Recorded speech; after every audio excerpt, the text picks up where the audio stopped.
dooree waxtaan par rapport ak inondation wolof ñu koy tuddee mbënd mi fii Sénégal mu nekk mbir boo xam ne mun nañu wax ne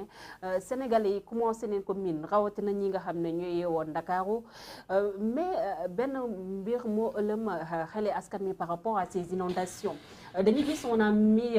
lu toll si 700 et quelques milliards de 67 milliards 767 milliards de francs CFA si wàllum inondation bi le plan Orsec mu ngi fii gis nañ ni d'autres plans d'urgence yoo xam ne à chaque fois bu ñu waxee nawet rek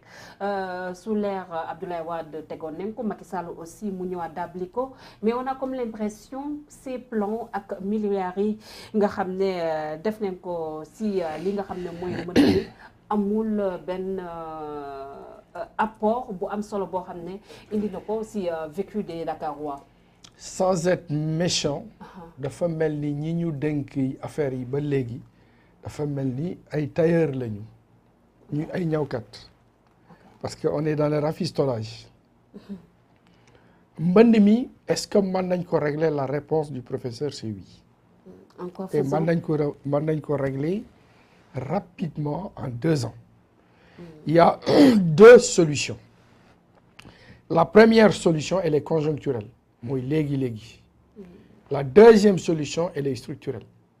Mooy nan la ñuy def ba bu ndox mi bëree du yàqal kenn te ndox moomu maanaam dañu jëriñ. Ndax réew moo xamante ni dafa war a bay noor bay nawet bu yàlla ënnee ndox ci 4 mois war nañ ko mën a téye ba nawet fekkaat ko fi. Quand tu prends l'Afrique centrale Gabon tout ça Abidjan li ñuy taw Sénégal tawu ko. la moo tax dëkk yooyu maanaam du inondé c'est que dañu am plan d'assainissement boo xamante ni bu mucc ayib la. léegi Sénégalais yi dëkk nañu fi ndox mi di jaar Sénégalais yi amoon nañu ay canalisation yoo xamante ni tubaab yi ñoo ko fi bàyyi mais nag dañu am ay jikko yu bon. D'accord. ay jikko yu bon yi mooy boo gisee canal bi jaar Bel-Air canal bi jaar fii ci maanaam Fass jaar Delafosse nga gis zone de captage bi da ngay gis avant nawet bi di ñëw boo ko xoolee fekk ci ay oto fekk ci ay frigo fekk ci ay xar fekk ci ay valise fekk ci ay yére kon tey fi mu nekk nii on a un comportement boo xamante ni c'est pas un comportement citoyen ndax du ñu jël lépp teg ko ci ndoddu état bi nga xamante ni dañu wax ni assainissement moo ko yore d'accord naa ni assainissement moo ko yore mais dafa am politique d'assainissement boo xamante ni ñi gunge président yi fi jaar yëpp ils sont frileux wala amuñu compétence bi wala xam-xam bi ñu war a utiliser pour affaire bi jóge fi tey la solution la plus rapide et la plus simple fii gaañ ñi ñoo ngi fiy def ay oto ki xara ki naga ki frigo nañ ko draguer génn lépp sànni buñ ko defee ba pare mais nañ ko grillager buñ ko grillager kenn mënut oto mënut fa dugg kenn mun fa sànni frigo kenn mun fa sànni ay bool ainsi de suite ça c'est l'immédiateté mais loolu man tey fi mu nekk nii wax naa ko depuis 3 ans mu am leneen loo xamante ni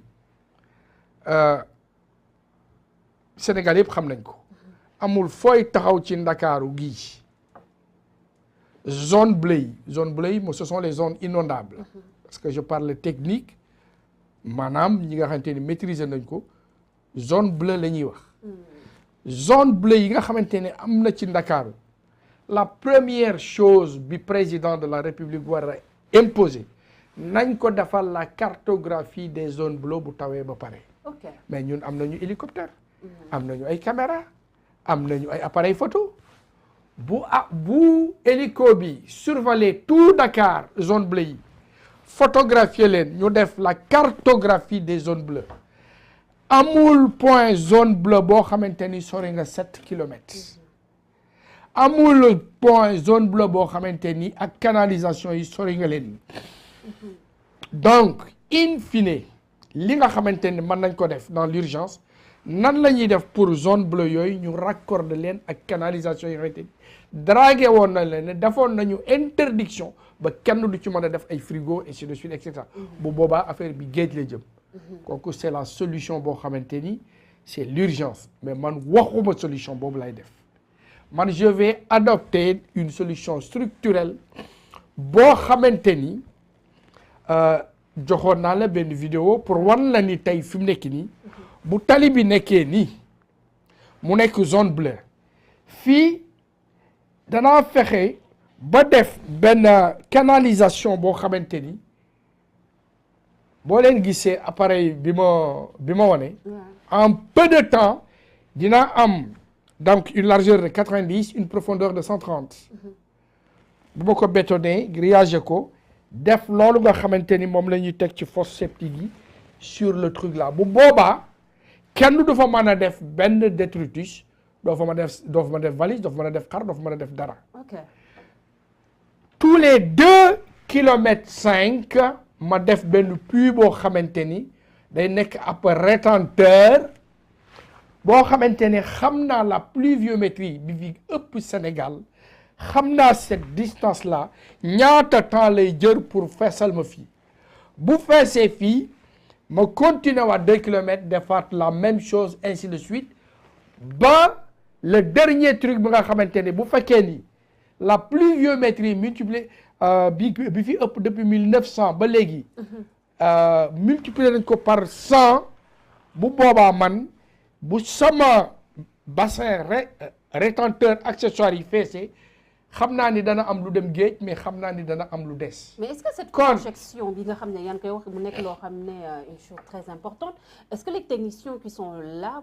yaakaar nga ni dina nekk nañ di def voilà ce travail aussi parce que dafa mel ni ay il y a trop d'amateurisme aussi professeur. ay saay-saay la ñu. ok parce que bi Macky Sall investir pont de l'émergence génne xaalis bu takku. mais gars yi dañ ko wax ni ko nii ak nii nii ak nii li ñuy bind ak li ñuy wax du loolu tey nag fi mu nekk nii gis naa ab vaar ñu naan yaa fi waxoon ni maanaam ndox mi ainsi de suite mais boo seqalee ak ay saay-saay jox leen sa alal ñu def lu leen neex mais nañu xool rek ci suñu biir kër yi bu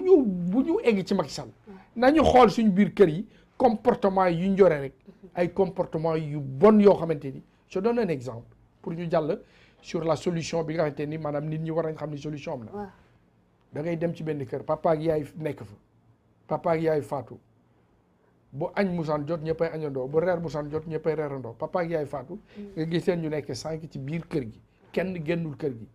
kii joxe dépense am kii joxe dépense am 5 dépenses yi ku ci nekk joxe boo calculer 5 dépenses yi seen bàyyi sax daawul joxe loolu da nga wax bi mais li ci gën a doy waar fa ni c'est des hypocrites ay jikko yu bon la ñore 13 heures lay jot kii naan kii añ bi pare na ñëwal kii naan kii añ bi pare na ñëwal kër googu ma fa duggee man du ma lekk ci suñ biir kër yi rek laa donc à partir de là il faut que nit ñi xam ni tey fi mu nekk nii dafa am ay intermédiation négative très sale ku nekkoon ci place u Macky Sall nit ñooñu maanaam nekk ci réew mi wër la doo dem.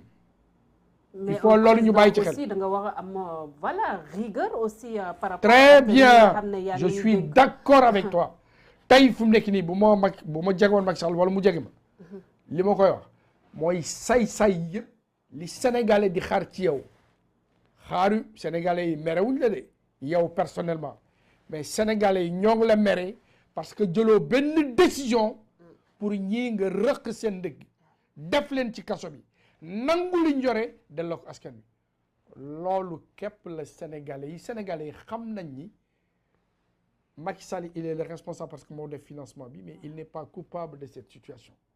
mais puisqu'il n'est pas coupable de cette situation est-ce que dégg nga li ma wax il y a la notion de responsabilité et la notion de culpabilité ñi coupable Macky Sall warul wax ni maanaam xaw ma fi ma def xaalis bi xam na ko jox na leen ko ñooñu tey fi mu nekk nii pour moom askan bi bëgg ci moom dafa war a damm seen loxo dugal leen ci kaso bi. Il y a aussi cette obligation de résultat aussi. De résultat. li nit ñi meree le président Macky Sall mooy nit ñëpp gis nañ ni affaire bi doxul baaxul moom ñu bëgg koo gëmloo ni dox na baax na mais boo persister tu deviens complice. C'est vrai. boo man ngeen ko kale. Bijou aussi l'élément voilà ñu jàllale ko voilà. parce que wax bala muy neex. mbir mi nga duut ci baaraam. waaw boo ci duutee baaraam nit ñëpp xam ni li may wax maanaam lii lu mën a nekk la lu gaaw la. ma ni la en 2 ans mbënd doot fi am te ndox mi danañu def ay moyens yoo xamante ni non seulement dañuy ñaan yàlla ndox mi di ñëw mais bu boobaa dana am ay rétenteurs accessoires yu ñuy yóbbu ci zone yoo xamante ni dañ fay bay carotte bay fa soble bay fa supame bay fa lépp loo xamante ni maanaam askan mi dinañ ko soxla avec li nga xamante ni maanaam dañ ko war a def muy la biofertilisation de nos sols suñu suuf yi dafa feebar il faut ñu def ay soble yu toll nii nga xam ne benn soble rek maanaam dina yaasa pour wala ñaari soble dina def yaasa pour une famille mais xam-xam bi mi ngi fi donc ndox mi na ñëw a ñëw mais ndox mi nañu xam nan lañ koy maanaam jël fexe ba utiliser waat ko am ay bananeraies te bàyyi nag di construire feneen foo xamante ni ce n'est pas une zone éponge. D'accord.